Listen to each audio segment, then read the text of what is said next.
So ito guys, task building draw 1.17, before and after.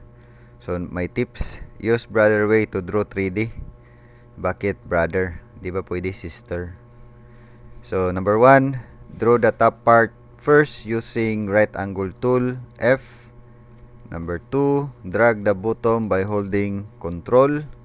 Find the correct lower part level, then use trace tool H to draw parallel shared lines. Then switch to draw tool S or F to finish the rest part.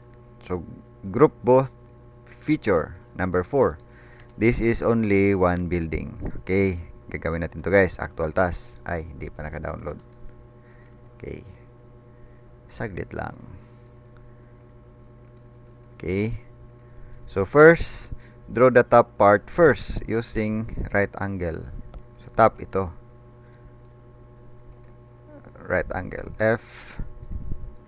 Ito yung top.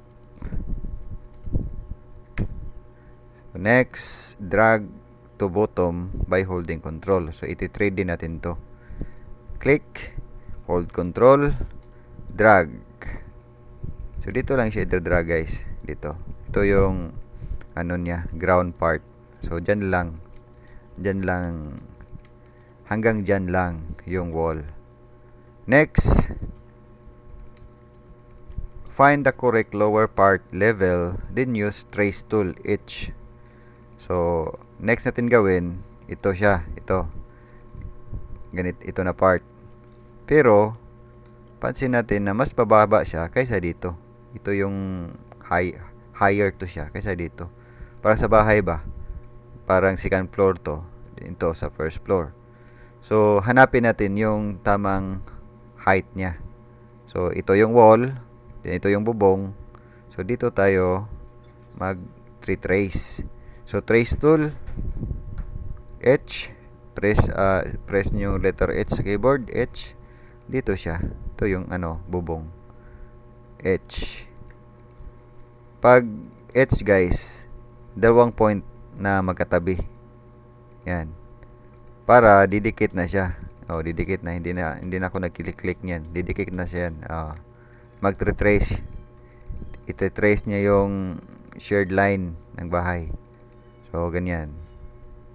Click dito sa last. Then, switch to F. Right angle. So, ganyan lang.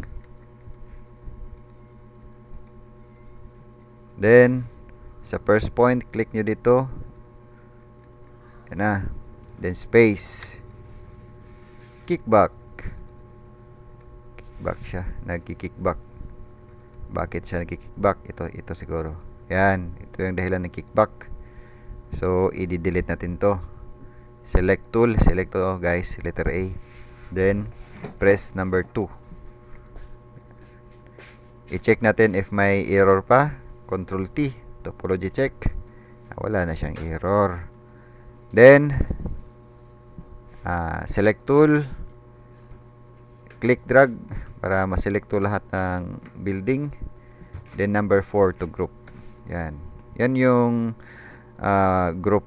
Yun yung indication na nag-group. May mga broken line na makapal, manipis, makapal, manipis. Tama na to guys. Sasubmit na natin to. Control A. Yes. Thank you.